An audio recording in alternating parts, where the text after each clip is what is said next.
2, 1, ça tourne. Fabien, on se retrouve pour la suite des interviews. Tu connais le principe, je vais te poser 3 questions pour que les gens te découvrent un petit peu plus. D'accord. T'es prêt? Je suis prêt, on va essayer d'être à la hauteur.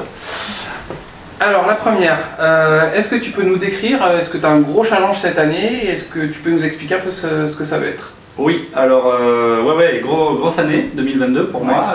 Alors j'ai eu plusieurs challenges, j'essaie d'être un peu bref et synthétique.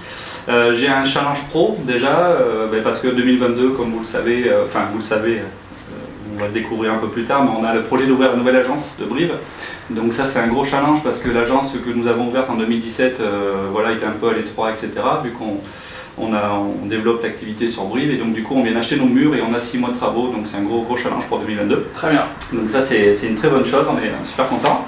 Et le deuxième challenge un peu plus perso, c'est que je me suis inscrit, moi je sais que j'aime bien la montagne et la course à pied.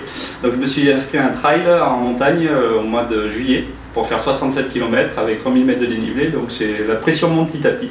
Donc voilà, ça c'est mon challenge perso de l'année. Et puis j'ai un petit challenge aussi qui va arriver bientôt, c'est que ma femme est enceinte et d'ici un mois à peu près je devrais être papa du deuxième. Donc ça va être aussi un sacré challenge. Voilà. Du coup tu vas t'entraîner pour courir après les biberons. Voilà, c'est ça, c'est un peu l'idée. Tout à fait. Okay. Deuxième question. Ouais. Est-ce que tu as un dicton ou quelque chose qui te caractérise un peu plus dans la vie? Un dicton, pas forcément. J'ai une phrase que j'aime bien, c'est on n'a qu'une vie, il faut la vivre. Et en clair, pas se poser de questions, aller de l'avant, rien regretter quoi. Ça marche. Troisième et dernière question. Ouais. Là c'est un peu plus pro, mais du coup est-ce qu'en 3 mots tu peux décrire ton métier ou ta vision de l'immobilier?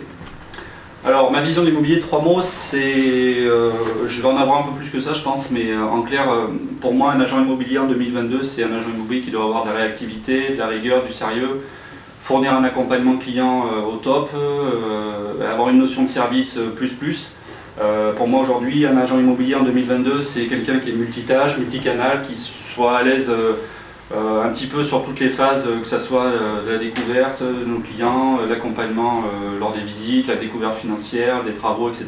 C'est quelqu'un qui soit un petit peu, nous on appelle ça multicanal dans notre jargon, mais quelqu'un qui sache toucher aux réseaux sociaux, qui sache de quoi il parle sur la notion technique, sur la notion juridique. Et donc j'ai dépassé un peu les 3 mots que tu m'as demandé, mais en fait tu as compris, l'idée c'est d'avoir je dirais un service plus autour de toutes les compétences que nous pouvons avoir dans ce beau métier d'agent immobilier. Ça marche, merci. Merci à toi.